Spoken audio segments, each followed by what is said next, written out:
Jika yang mengucapkan itu adalah ahli la ilaha illallah, maka kita ucapkan innalillah. Karena itu bencana besar. Dan hendaknya kita tidak terima dan sedih.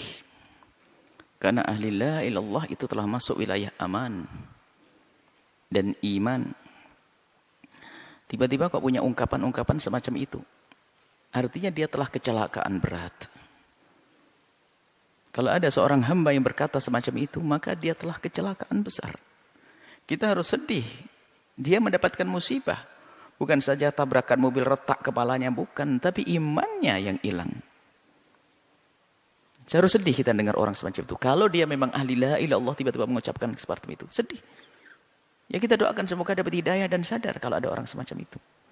Adapun hukumnya orang mengucapkan kalimat yang merendahkan surga dan neraka, Ibnu Hajar dalam Qawatiknya dan menjelaskan termasuk adalah hal yang menjadikan seseorang itu keluar dari iman adalah merendahkan surga dan merendahkan neraka.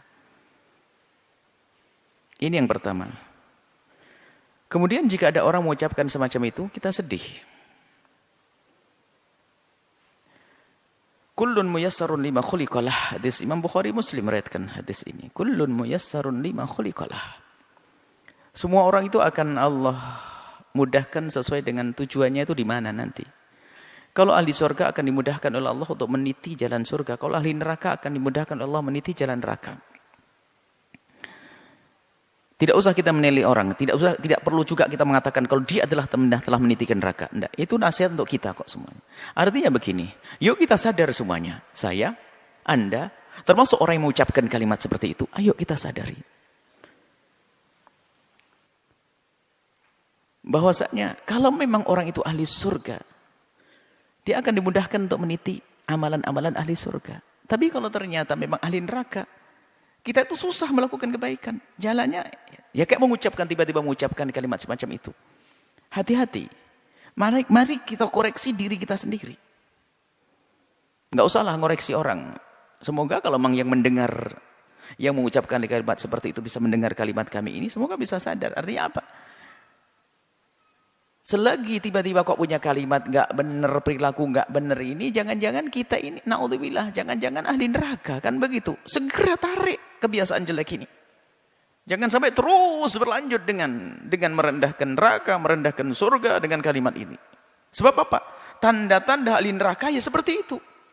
Dari omongannya menghantarkan neraka, apalagi mengatakan sudah nggak terobsesi lagi dengan surga tidak ini. Wah, ini bahaya banget.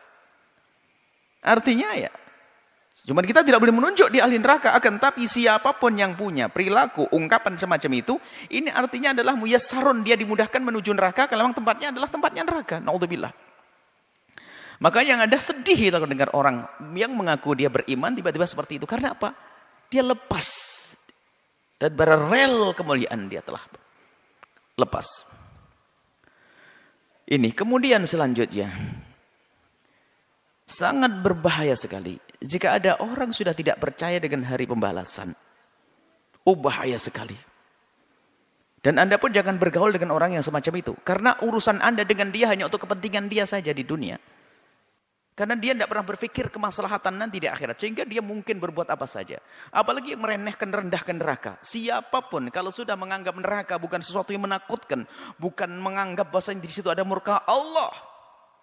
Kalau orang sudah menganggap neraka bukan tempatnya murka Allah, maka ketahuilah apa yang terjadi.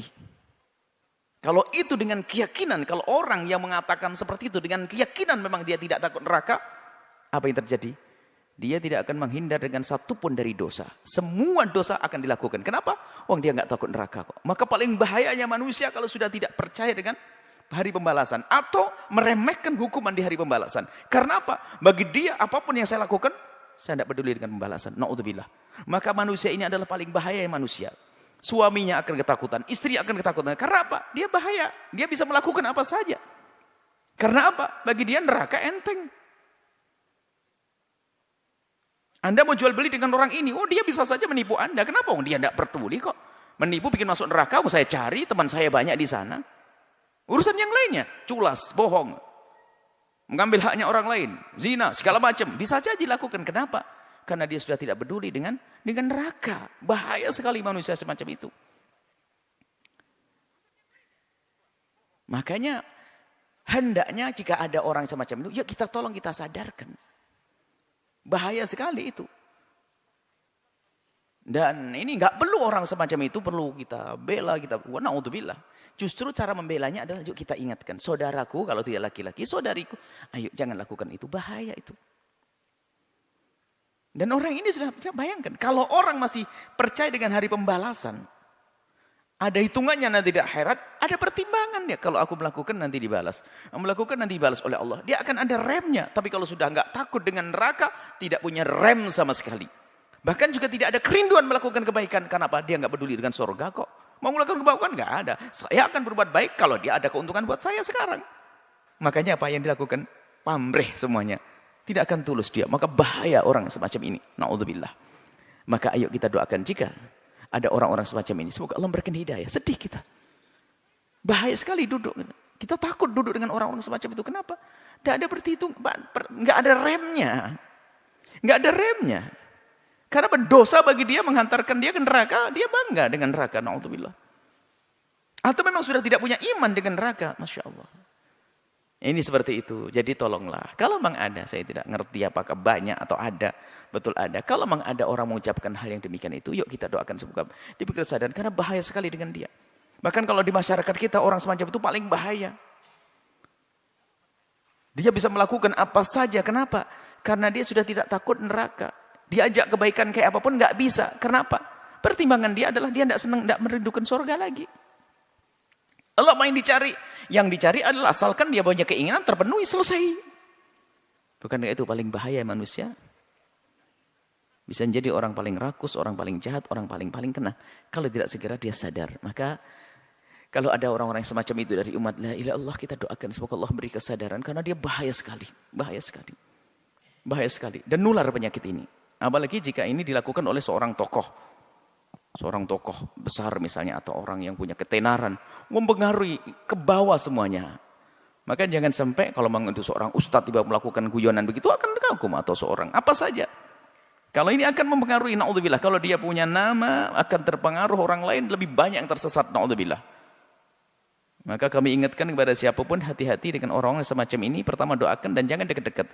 Jangan berurusan dengan mereka. Karena apa? Dia punya racun yang membahayakan. Karena apa? Dia sudah tidak takut neraka. Nggak ada remnya. Kalau dia punya kekuasaan akan habisin semuanya demi kesenangannya. Kalau dia punya keahlian akan dihabiskan keahliannya untuk menuruti kesenangannya. Nggak ada hitungan surga, nggak ada hitungan neraka. Itu manusia berbahaya.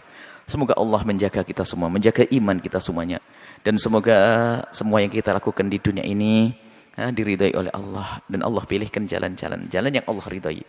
Yang pelaku dosa Allah ampuni, dan siapapun yang kepleset lesannya salah, semoga segera sadar sehingga kembali. Allah Maha Kasih kok.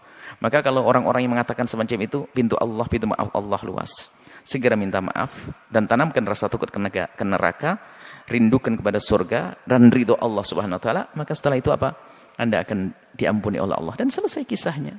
Jangan teruskan dengan sifat-sifat sombong dengan surga yang tidak lain adalah sombong dengan Allah kepada Allah Subhanahu wa taala. Sombong dengan neraka tidak lain adalah sombong kepada Allah Subhanahu wa taala. Na'udzubillah. Semoga Allah mengampuni.